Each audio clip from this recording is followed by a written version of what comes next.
মানুহে পাহৰি যায় শৰীৰৰ আঘাত। মানুহে কাৰোবাক বহুত ভাল পালেও কেতিয়াবা পাহৰি যায়। কাৰোবাৰ যত্ন ল'লেও কেতিয়াবা পাহৰি যায়। প্ৰেম, স্নেহ, মমতা সকলো পাহৰি যায়।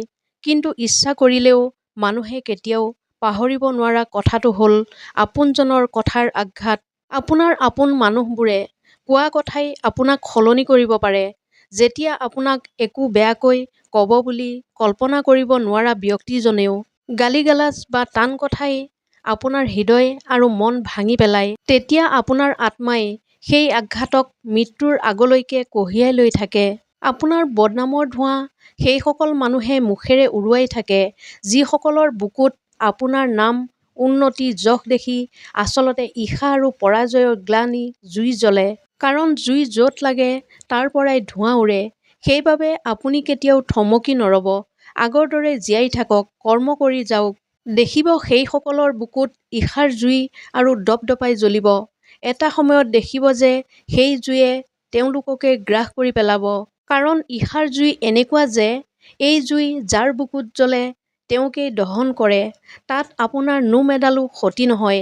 মাথো আপুনি সেইসকলক গুৰুত্ব দিব নালাগিব। এনেধৰণৰ মানুহবোৰৰ পৰা সদায় সাৱধান হৈ চলিবলৈ শিকক। যিসকলে আপোনাৰ লগত চতুৰামি কৰে, যি আপোনাৰ মুখৰ আগত প্ৰশংসা কৰে কিন্তু আপোনাৰ পিছফালে বদনাম কৰি ফুৰে, যিসকলে আপোনাৰ পৰা সদায় বস্তু বা সম্পত্তি পোৱাৰ আশা কৰি থাকে, যিসকলক আপুনি প্ৰতি সময়তে সহায় কৰাটো বিচাৰে কিন্তু যেতিয়া আপোনাৰ প্ৰয়োজন হয় তেতিয়া সেইসকল আঁতৰি যায়, যিসকলে আপোনাক বুজি নাপায় মাথো বুজি পোৱাৰ অভিনয় কৰে। গোটেই জীৱনৰ বাবে এই 4টা কথা মনত ৰাখিব।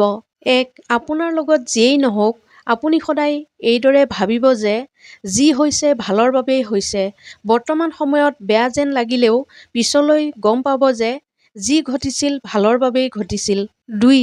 যদি আপোনাৰ জীৱনত কিবা সমস্যা আছে, কিবা দুৰ্বলতা আছে, তেতিয়া তাক ঠিক কৰাৰ বাবে কাম কৰক। মিছাতে দোষ কৰি বহি নাথাকিব। 3. সত্যক লগে লগে গ্ৰহণ কৰক। কাৰণ মিছা কথা এটাক সত্য বুলি গ্ৰহণ কৰিলে সমস্যাটো বৃদ্ধিহে হয়, কেতিয়াও নকমে। 4. জীৱনত যদি কোনো এটা কাম নিখুঁত নহয় তেন্তে তাৰ দোষত ভাগি নপৰিব। সাহস ৰাখক আৰু নতুনকৈ কৰিবলৈ আৰম্ভ কৰক। দেখিব এইবাৰ পাৰফেক্ট হৈ উঠিবই। আপুনি আপোনাৰ আত্মবিশ্বাস কিদৰে বৃদ্ধি কৰিব তাৰ কেইটামান উপায়। সদায় ভাল পোছাক পিন্ধিবলৈ লওক। যি ধৰণৰ পোছাকত আপুনি আৰাম অনুভৱ কৰে। সৰু সৰু লক্ষ্য ৰাখক। না ক'বলৈ শিকক। ভুল হ'ব বুলি কোনো কাম কৰিবলৈ ভয় নকৰিব আৰু ভুল কৰিলে ক্ষমা খুজিবলৈ ভয় নকৰিব। নিজৰ সফলতাবোৰক সদায় মনত ৰাখক। ঈশ্বৰৰ ওপৰত বিশ্বাস ৰাখক। মৃত্যু আছে বাবেই জীৱনটো ধুনীয়া। হেঁপাহ আছে বাবেই প্ৰাপ্তিসমূহ ধুনীয়া। সপোন আছে বাবেই কল্পনাবোৰ ধুনীয়া। অভাৱ আছে বাবেই আশাবোৰ ধুনীয়া। মৰম আছে বাবেই অভিমানবোৰ ধুনীয়া। স্মৃতি আছে বাবেই ৰোমন্থনবোৰ ধুনীয়া। সেইবাবে জীৱনৰ মুহূৰ্তবোৰ ভালদৰে উপভোগ কৰিব লাগে। এজন শিক্ষিত ব্যক্তি অহংকাৰী হ'ব পাৰে, কিন্তু এজন জ্ঞানী ব্যক্তি কেতিয়াও অহংকাৰী নহয়। কাৰণ অহংকাৰী মানুহ কেতিয়াও জ্ঞানী নহয় আৰু যিজন জ্ঞানী তেওঁৰ মনত কেতিয়াও অহংকাৰ নাথাকে। জীৱনৰ 3টা বৰ সহজ নিয়ম। আপোনাৰ প্ৰয়োজনটোৰ বিষয়ে যদি ভালদৰে বুজাই নকয়, তেনেহ'লে উত্তৰ সকলো সময়ত আপোনাৰ বিপক্ষেই আহিব।